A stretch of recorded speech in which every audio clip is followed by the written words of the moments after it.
Good morning everybody. Last class में हमने already discuss किया था property of Daisy and E, Gibbs free energy, और हमारे पास जो शेल पोटेंशियल है या इलेक्ट्रोड पोटेंशियल है उसकी प्रॉपर्टी के बारे में डिस्कस किया था। तो हमने एक प्रॉपर्टी बताई थी कि जो डेजी है वो एडिटिव प्रॉपर्टी है। डेजी एडिटिव प्रॉपर्टी है।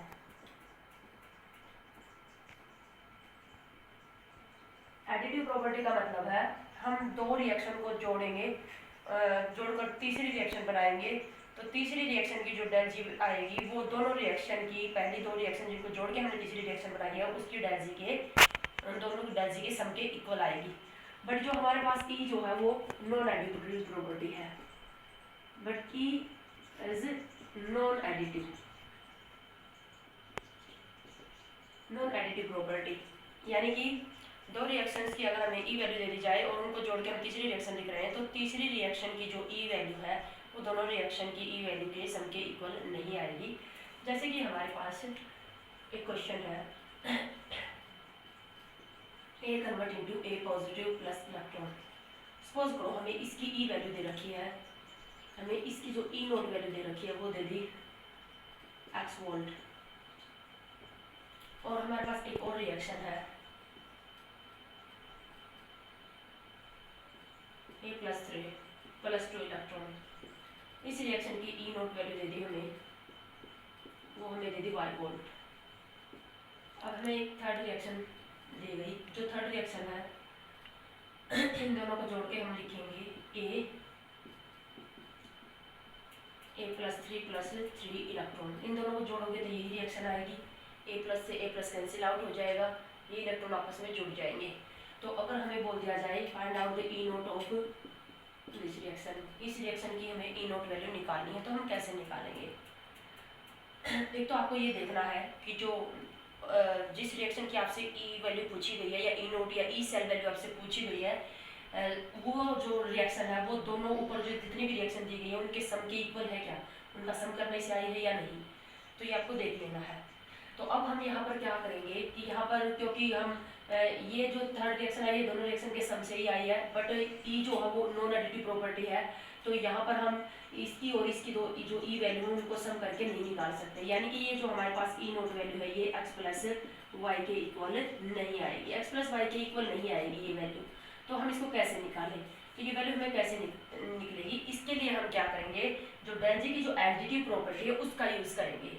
हम दोनों की डेंजी को तो जोड़ सकते हैं ना, तो सपोज करो इसकी डेंजी है हमारे पास डेंजी 1 और इसकी डेंजी हमें दी गई है डेंजी 2 और इसकी डेंजी है डेंजी 3, तो डेंजी 3 क्या आ जाएगी हमारे पास, डेंजी 3 इक्वल टू डेंजी 1 प्लस डेंजी 2, और डेंजी और ई के बीच में हम रिलेशनशिप ऑलरेडी पढ़ चुके हैं। क्या रिलेशनशिप है, del G equal to minus n F E, ये रिलेशनशिप होती है हमारे पास। यहाँ डेंजी नोट दे रखा है, तो del G nought E nought standard का स्टैंडर्ड के साथ रिलेशनशिप होता है, तो del G nought equal to minus n F E note.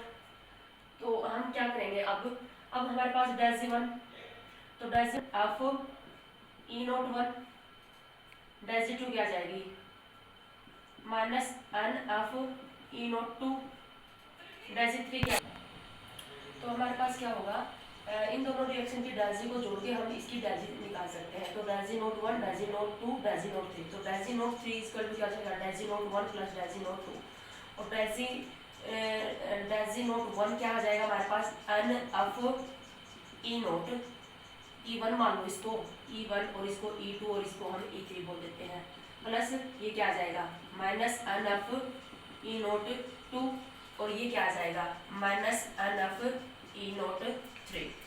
अब हमारे पास एन की वैल्यू फर्स्ट रिएक्शन में एन की वैल्यू है 1, तो माइनस 1 एफ ई नोट क्या है x, हमारे पास सेकंड रिएक्शन में एन की वैल्यू क्या है 2 एफ ई नोट क्या है हमारे पास y। तो अब हमारे पास थर्ड रिएक्शन में एन की वैल्यू कितनी है 3 एफ ई नोट 3, और ई नोट 3 हमें निकालना है, तो ई नोट 3 इक्वल टू क्या, माइनस एफ से माइनस और एफ आपस में कैंसिल आउट हो जाएंगे, तो हमारे पास यहाँ पर हो जाएगा 3 E naught 3 is equal to, यह बच गया x plus 2y, so E naught 3 is equal to x plus 2y upon 3। तो इस तरह से हमारे पास आ जाएगा थर्ड रिएक्शन की E03। थर्ड रिएक्शन की E03 आ जाएगी।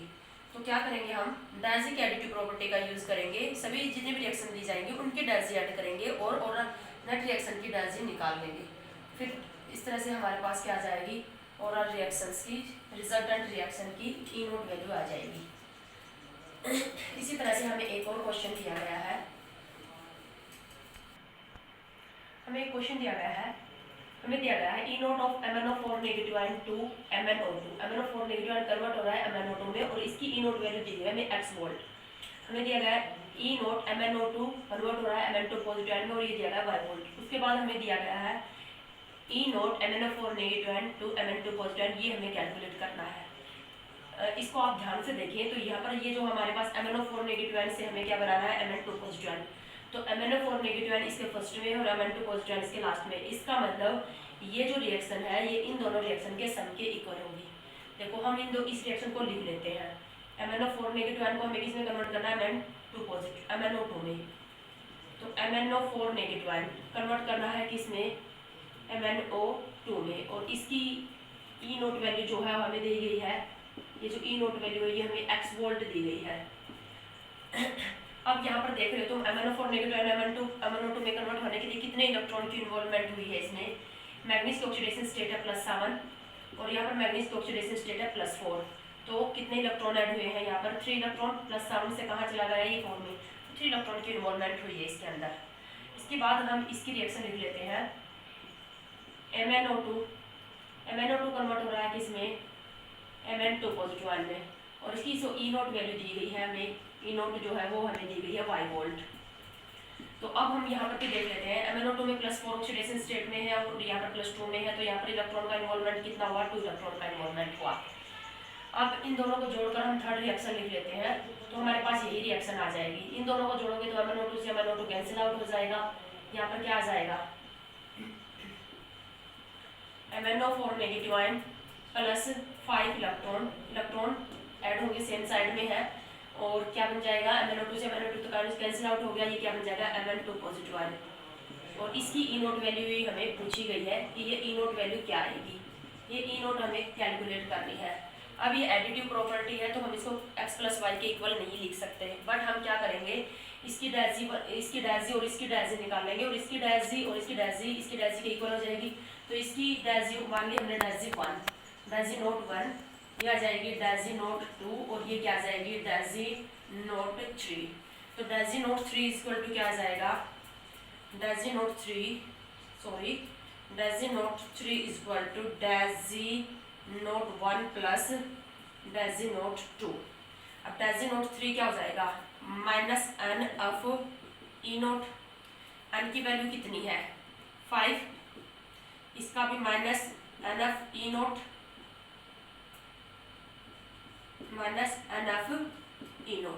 वैल्यूज पुट कर देते हैं। इसके अंदर ये जो तीसरी रिएक्शन इसके अंदर n की वैल्यू 5, तो 5 ऑफ इसकी E0 हमारे पास नोन नहीं है, वही हमें कैलकुलेट करनी है। n की वैल्यू फर्स्ट रिएक्शन में n की वैल्यू कितनी है 3, तो -3 ऑफ E0 क्या थी x वोल्ट, -3 ऑफ x, ये हो जाएगा माइनस n की वैल्यू सेकंड रिएक्शन में कितनी है 2 ऑफ, और इसकी E0 कितनी है y वोल्ट, तो ये हमने y पुट कर दिया। माइनस f से माइनस f कैंसिल आउट हो जाएगा, तो इधर क्या बच गया 5 E0 और यहाँ हो गया 3x + 2y। So E0 is equal to 3x + 2y upon 5। तो इस रिजल्टेंट रिएक्शन की E0 वैल्यू आ जाएगी हमारे पास 3x + 2y अपॉन 5। अब हमने क्या कंक्लूजन निकाला, अगर 2 या 2 से ज़्यादा सेम रिएक्शन दी गई है, सेम रिएक्शन का मतलब सारी ऑक्सीडेशन रिएक्शन दी गई है, सभी ऑक्सीडेशन दी गई है या सभी रिडक्शन दी गई है, तो उनसे बनने वाली जो रिजल्टेंट रिएक्शन है उसकी अगर हमसे ई वैल्यू पूछ ली जाए तो हम उसका सम नहीं करेंगे, बल्कि हम क्या करेंगे उन सभी की डायजी का सम करके डायजी निकालेंगे रिजल्टेंट रिएक्शन की, और रिजल्टेंट रिएक्शन की जो डायजी निकालेंगे उसी से हम रिजल्टेंट रिएक्शन की क्या निकाल लेंगे, ई वैल्यू निकाल लेंगे।